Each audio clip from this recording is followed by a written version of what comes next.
നിങ്ങളുടെ ഈ ദേവാലയത്തിന്റെ നിങ്ങൾ താമസിക്കുന്ന ഭവനത്തിന്റെ പ്രധാന സന്ദർശനം എന്താ? മരിയൻ സൈന്യം. മരിയൻ എന്ന് പറഞ്ഞാൽ ആരാണ്? മരിയൻ മാതാവ്. അപ്പോൾ മാതാവിന്റെ ഒരു സന്ദർശനം ഇവിടെ എപ്പോഴും ഉണ്ട്, നിങ്ങളുടെ ഇടയിലുണ്ട്. നിങ്ങൾക്ക് ചില ആളുകൾക്ക് അറിയാൻ പറ്റും. അപ്പോൾ പേരിൽ തന്നെ സന്ദർശനമുണ്ട്. അപ്പോൾ അങ്ങനെയുള്ള ആഹാരമൊക്കെ മാതാവ് പുത്തനിലൂടെ നേരത്തുള്ള എത്തിക്കണം. മാതാവ് പുത്തനിലൂടെയാണ്. ഞാനും അങ്ങനെയാണ് ദൈവത്തെ അറിയുന്നത്. ഏറ്റവും മാതാവിന്റെ സന്തോഷം നിങ്ങൾക്ക് എല്ലാവർക്കും ലഭിക്കാൻ വേണ്ടിയിട്ട് നിങ്ങൾക്കുള്ള അങ്ങനെയുള്ള ആഹാരമൊക്കെ ദൈവം പല കൈകളിൽ എത്തിച്ചു തരാൻ വേണ്ടിയൊക്കെ നമുക്ക് പ്രാർത്ഥിക്കാം അല്ലെ? നമുക്ക് അതേ ഒരു യോഗ്യത പ്രാർത്ഥിക്കുക അല്ലെ? അപ്പോൾ ദൈവം നമുക്ക് വേണ്ടത് പ്രാർത്ഥനയിലൂടെയാണ് ഇങ്ങോട്ട് വന്നത്. അപ്പോൾ നിങ്ങളുടെ പ്രാർത്ഥനയെല്ലാം ഓർക്കുന്നുണ്ടോ? എന്താ നിങ്ങളുടെ ഒരു വലിയ സഹോദരനായി ഓർക്കുക. അപ്പൊ ദൈവത്തിന്റെ സംരക്ഷണം എല്ലാവർക്കും നിറയട്ടെ. നിങ്ങൾക്ക് ഞാൻ പ്രാർത്ഥിക്കുന്നുണ്ട്. നിങ്ങൾ പ്രാർത്ഥിക്കുക.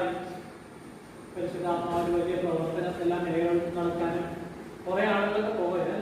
കുറച്ച് ആളുകൾ കുറവുണ്ടല്ലോ. ഷോർട്ടേജ് നമ്മുടെ തൃശ്ശൂർ പോലെ നയിക്കുന്ന ആളുകൾ പോയി. തൃശ്ശൂർ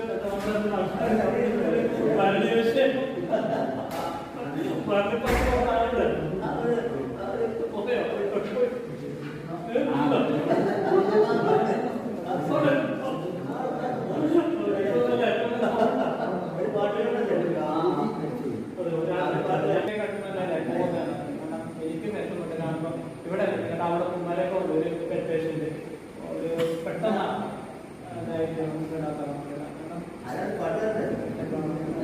പാട്ടൊക്കെ താഴെ പിടിച്ചിട്ട് വേണം കേട്ടോ. അല്ലേ ഓക്കെ. അപ്പോൾ പരിശുദ്ധാത്മാവിന്റെ വലിയ പ്രവർത്തനം എല്ലാവർക്കും അറിയാൻ വേണ്ടി പ്രാർത്ഥിക്കാം. കൃപ എല്ലാവർക്കും എല്ലാ സമയത്തും വേണ്ടിയിട്ടും നിങ്ങൾക്ക് ഇഷ്ടമുള്ള വിഭവങ്ങളും ഓരോ കാര്യങ്ങളിലൂടെ എല്ലാ ബിരിയാണി കാര്യങ്ങളൊക്കെ വരുന്നുണ്ടല്ലോ അല്ലേ? പല സമയത്ത് ഇവിടെ നല്ല ആഹാരങ്ങളുടെ ഓരോ വ്യക്തികളോട് ധരിക്കാൻ എനിക്ക് പറ്റുന്ന നന്മകൾ ചെയ്യുന്നുണ്ട്.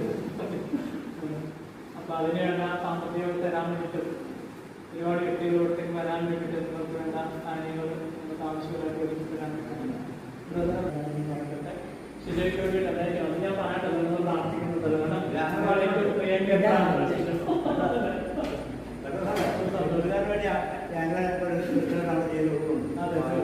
അതുപോലെ പ്രാർത്ഥനകൾ